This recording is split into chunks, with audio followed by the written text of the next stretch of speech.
Purge reviews. So I'm just going to give you a general overview of Bushido. So in Bushido, you play a warrior, and you will be drafting technique cards in order to use them to roll these dice and to try to drive your opponent down to 0 health. Both players will start at 12. But before the game begins, you'll draft some cards.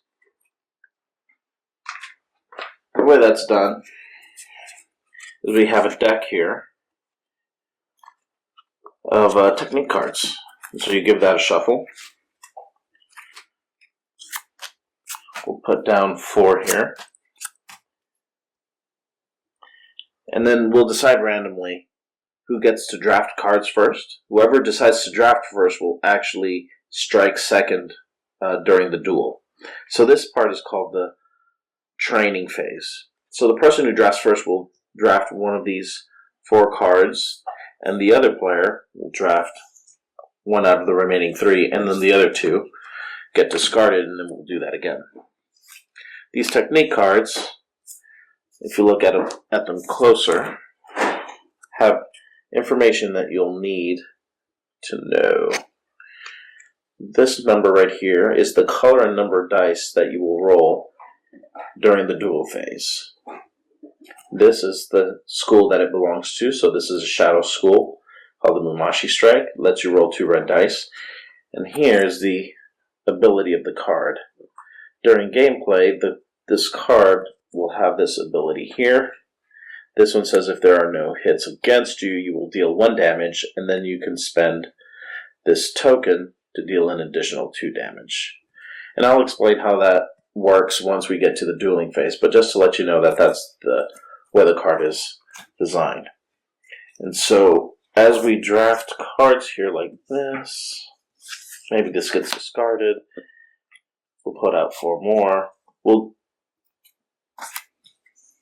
Alrighty, and then we alternate who drafts. So then we'll do this gets burned, and we'll do this until both players have 5 cards. And these 5 cards, and I'm just randomly picking these 5. Alright, this will be the hand that I play with during the duel. So, during the dueling, before we duel, we're going to go to what's called the arming phase of the game, where you'll actually choose a weapon.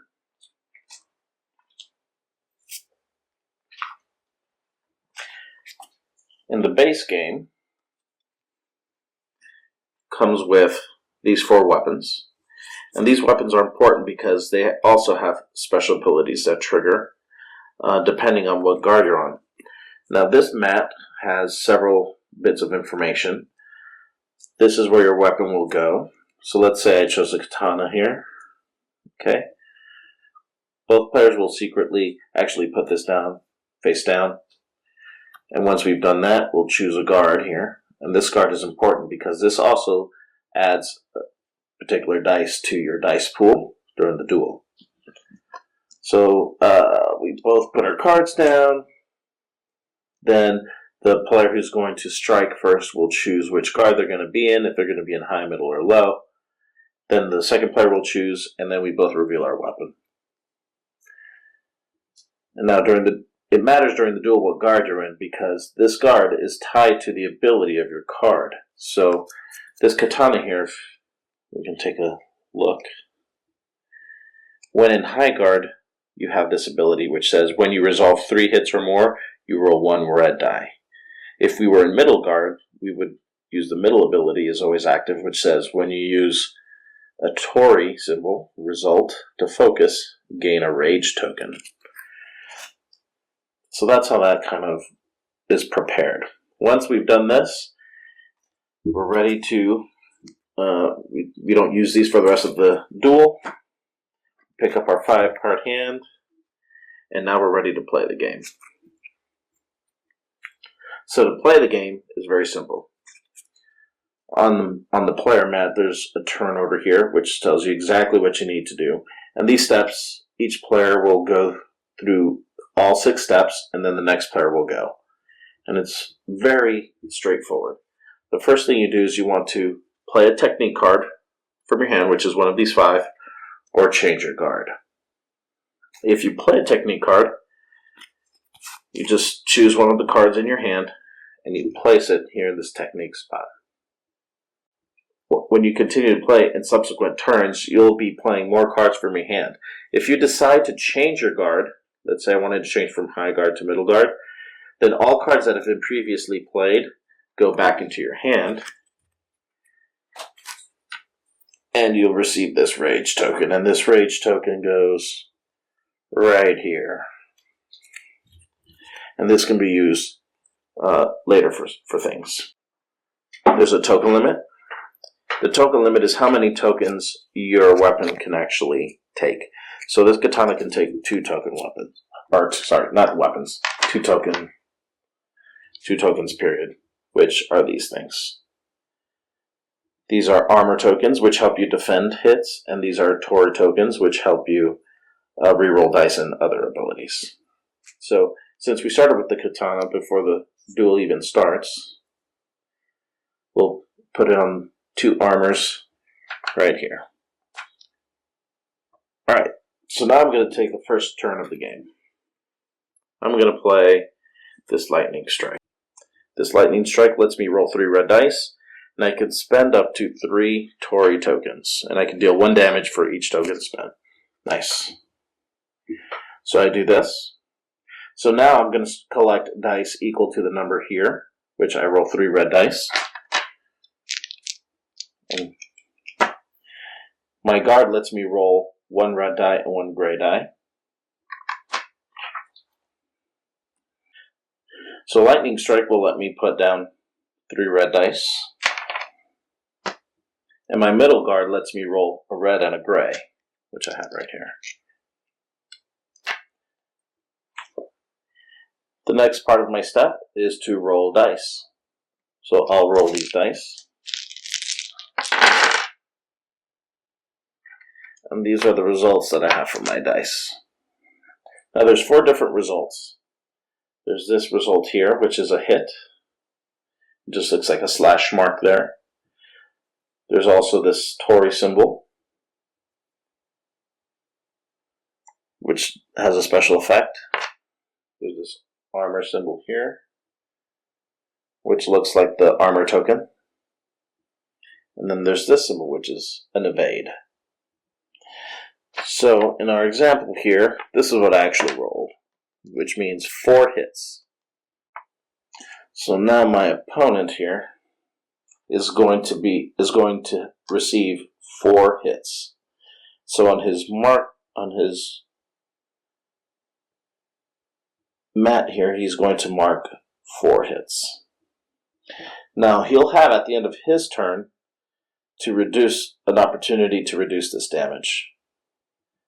But for now, he just marks how many hits are coming his way. So these can go away now. And I have this armor token, or this armor result, which gives me another armor token. And this goes in my holding area here. And that's resolving dice. So we just resolved all of this dice. The next thing is to resolve damage. And as you can see, I have no hits coming against me. So I take no damage. I reduce this this meter back to 0. And then the last thing is, number 5 is collect holding area. But my katana can only hold 2. So now I have to discard 1. And the last thing is check for endgame. If anybody is at 0 health, if I'm at 0 health, then I would lose. If my opponent's at 0 health, then he loses. And that is my turn, and that's my opponent's turn. So let's say on his turn, he did 10 damage, or he did 4 hits to me. So now it's my turn. I have to do something about this. So now I can either, I could try to do something about, let's try this one. This one's a hidden blade, and it has this ability that says when I resolve my roll, if I have 3 evades, I can deal 2 damage immediately. So let's try that one. This goes on top of the card I just played, which means now this card is active. And now I'm going to roll 1 red and 2 blue. Because I'm in Midgard, I still roll a red and a gray.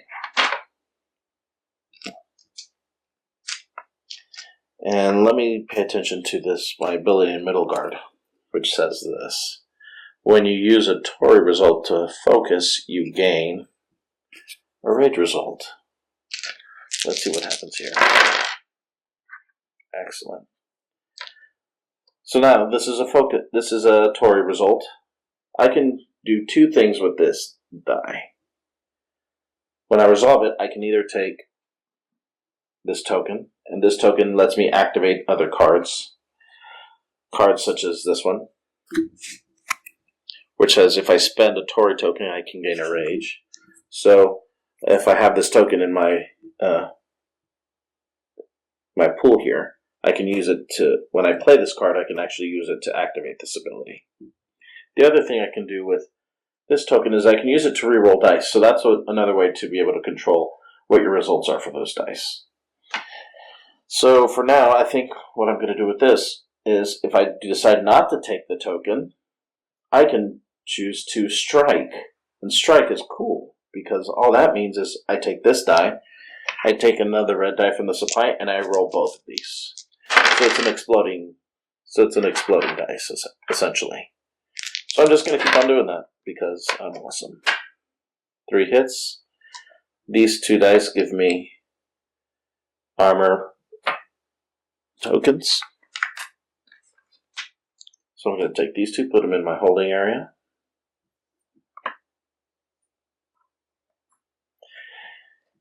Now, I have to do something about these hits. Not because I've already resolved dice, I have to resolve my damage. Right now, if I take all 4 of these hits, I will take 10 damage. Which, if you notice, I only have 12 health. That's pretty much almost all of my life.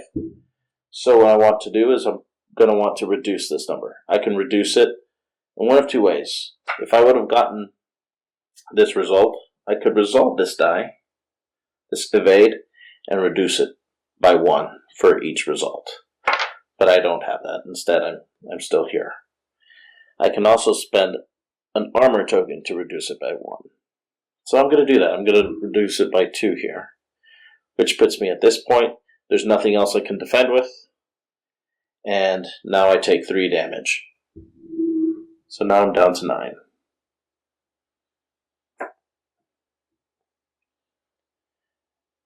And now I collect my holding area. So these 2 tokens that I got go here. So I can use them for next round. And now this goes down to 0 since I've already taken the damage. And then it would be my opponent's turn. And so we continue going back and forth until somebody actually dies or loses, rather. And thanks for watching the video. I really appreciate you tuning in. If you liked it, please like it and hit that little subscribe button. That really helps out the channel, lets us know that you're getting the videos that you want. If you agreed or disagree with what I said, feel free to comment below. I'd love to hear what you have to say, and I promise that I will comment back. Thanks for watching, and everybody else, keep playing games.